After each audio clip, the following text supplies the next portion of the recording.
मित्रांनो, आता फक्त आधार कार्डने पैसे निघणार आहेत हे तुम्हाला माहिती आहे का? काळानुसार आपल्याला सुद्धा बदलायला पाहिजे.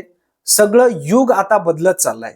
मग या बदलत्या जगामध्ये जर आपल्याला वावरायचं असेल तर जे काही केंद्र सरकार आणि राज्य सरकारच्या माध्यमातून नवनवीन नियम असतील, नवनवीन जे काही अपडेट असतील ते आपल्याला फॉलो करणं गरजेचं आहे.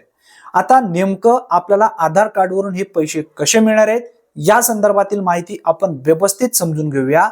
मित्रांनो, राज्य सरकार आणि केंद्र सरकारच्या ज्या काही विविध योजना राबवल्या जात आहेत या योजनेचे थेट पैसे डीबीटी मार्फत आता पाठवले जात आहेत. आता डीबीटी ज्या बँकेला आपला आधार लिंक आहे अशाच बँकेला डीबीटी ऍक्टिव्ह होतं. आता तुम्ही लगेच सांगाल डीबीटी म्हणजे नेमकं काय आहे? सरकारच्या माध्यमातून डायरेक्ट बेनिफिट ट्रान्सफर थेट लाभार्थ्यांच्या बँक खात्यामध्ये पाठवण्यासाठी ही नवीन प्रणाली लॉन्च केली आणि या प्रणालीच्या माध्यमातून पैसे कोणत्याही ठिकाणी न थांबता सरकारच्या माध्यमातून पाठवलेले थेट पैसे लाभार्थ्यांच्या बँक खात्यामध्ये यावे यासाठी ही प्रणाली बनवण्यात आली आहे. आता तुम्ही या ठिकाणी सांगाल डीबीटी माझ्या कोणत्या बँक खात्याला लिंक आहे हे मला कशा पद्धतीने समजणार? हे जर तुम्हाला पाहायचं असेल तर अवघ्या 1 ते 2 मिनिटाच्या आत हे सुद्धा आपल्याला पाहता येतं. या व्हिडिओच्या पुढे मी व्यवस्थित माहिती देणार आहोत.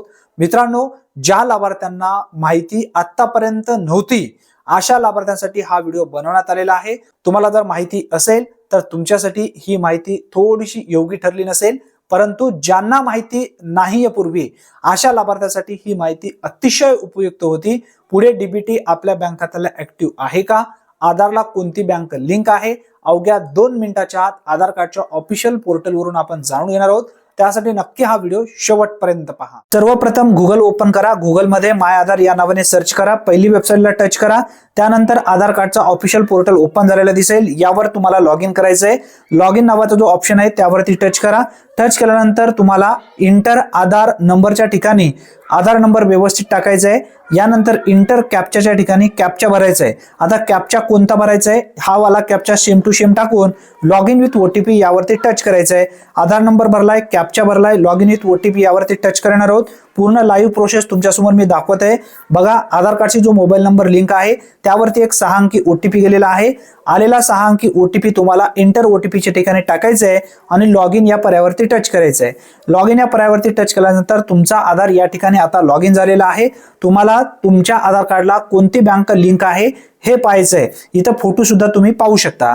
आता इथं व्यवस्थित समजून घ्या. आधार कार्ड डाउनलोड करायचं असेल तर या ठिकाणी तुम्ही करू शकता, परंतु आपला मेन मुद्दा आहे या व्हिडिओचा तो म्हणजे आधार कार्डला कोणती बँक लिंक आहे हे पाहण्यासाठी. बघा, बँक सीडेड स्टेटस नावाचा जो ऑप्शन आहे त्यावरती इथं टच करायचं आहे.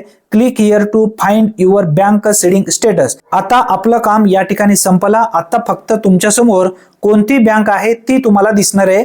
तुमचा डीबीटी ऍक्टिव्ह आहे किंवा नाही हे तुम्हाला या ठिकाणी ऍक्टिव्ह म्हणून दाखवलं जात आहे ग्रीन मध्ये. इनऍक्टिव्ह असेल तर इनऍक्टिव्ह दाखवेल.